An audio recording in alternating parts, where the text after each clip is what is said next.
Hello friends, स्वागत है आपका एसएसएमई विजन पर। दोस्तों, आज हम बात करने जा रहे हैं वास्को डी गामा के बारे में, जिन्होंने की थी भारत की खोज। तो आइए जानते हैं क्या थी वास्को डी गामा और भारत के किस्से की कहानी। बचपन से हम लोगों को स्कूल में पढ़ाया गया है कि भारत की खोज वास्को डी गामा ने किया था। तो सवाल ये उठता है कि क्या वास्को डी गामा के भारत खोजने से पहले भारत का अस्तित्व नहीं था? भारत के एक नागरिक के तौर पर हमें ये जरूर जानना चाहिए कि भारत की खोज किसने की और कब की गई थी। इन्हीं सब सवालों का जवाब आज हम इस वीडियो के माध्यम से जानेंगे। भारत की खोज पुर्तगाल के समुद्र यात्री खोजकर्ता वास्को डी गामा ने 20 मई 1448 ईस्वी को की थी। वो वर्तमान भारतीय राज्य केरल के कालीकट बंदरगाह पर अपने साथ 4 नाविकों के साथ समुद्री मार्ग से होकर पहुंचा था। तब के कालीकट के तत्कालीन हिंदू राजा जमोरिन ने वास्को डी गामा का स्वागत किया था। तो सवाल ये उठता है कि क्या वास्को डी गामा के भारत खोजने से पहले भारत का अस्तित्व नहीं था? दरअसल यूरोप से भारत तक की समुद्री मार्ग खोजने का श्रेय वास्को डी गामा को जाता है। इसी कारण इसे भारत की खोज करने का श्रेय दिया जाता है।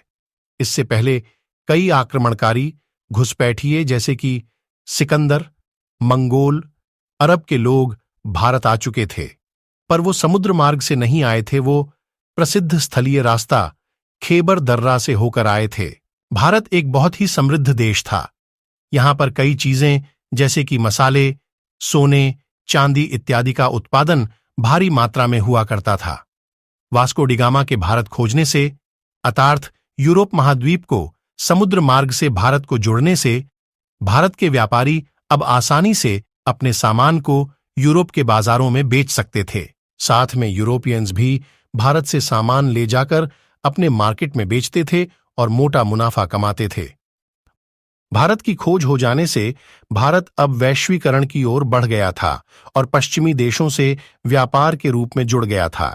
पर इसके कारण यूरोपियंस देश जैसे कि डच, फ्रांसीसी, ब्रिटिश अब भारत में व्यापार के जरिए यहां की राजनीति में दखल देने लग गए थे और फिर धीरे धीरे इन्होंने भारत में अपनी कॉलोनी बसाने लग गए। फिर भारत को एक उपनिवेश बना लिया। वास्को डी गामा का जन्म 1460 ईस्वी में पुर्तगाल के सीन्स शहर में एक रईस परिवार में हुआ था। ये पहले यूरोपियंस थे जिन्होंने समुद्र मार्ग से भारत पहुंचे थे। इन्होंने पहली भारत यात्रा 1497-99 में किया। ये यूरोप से एशिया तक समुद्री मार्ग से यात्रा करने वाले पहले व्यक्ति थे। इस यात्रा के दौरान वास्को डी गामा को पता चला कि अटलांटिक महासागर और हिंद महासागर एक जगह पर आकर मिलते हैं। समुद्री मार्ग का पता चलना उस समय एक की इतिहास में ये एक बहुत बड़ी खोज के तौर पर देखी गई थी। इस कारण ये था कि अब यूरोप और एशिया के लोग आपस में समुद्री मार्ग के जरिए आसानी से व्यापार कर सकते थे। वास्को डी गामा के समुद्र मार्ग खोजने के कारण पुर्तगाली और साथ में और भी यूरोप के देशों को एशिया महाद्वीप में अपने साम्राज्यवाद स्थापित करने का रास्ता खुल चुका था। वास्को डी गामा ने कुल 3 बार भारत की यात्रा की थी। इसने अपनी भारत की पहली यात्रा 8 जुलाई 1497 ईस्वी को अपने साथ 4 नाविकों के दल के साथ ग्रेबुअल और राफेल जहाज से की थी। साउथ अफ्रीका के केप ऑफ गुड होप के जरिए आगे बढ़ता चला गया और रास्ते में कई पड़ाव भी हुए। इन्होंने अफ्रीका महाद्वीप के मोजाम्बिक, मोम्बासा द्वीप पर भी ठहरे और वहां से हिंद महासागर होते हुए ये भारत के वर्तमान केरल के कालीकट बंदरगाह पर 20 मई 1498 ईस्वी को पहुंचे थे, जहां पर उस समय कालीकट के तत्कालीन हिंदू राजा जमोरिन ने इसका स्वागत किया था। और तकरीबन भारत में वास्को डी गामा अगले 3 महीने तक रहे और व्यापारियों से व्यापार करने के लिए मुलाकात करता रहा और भारत को जानने की कोशिश की।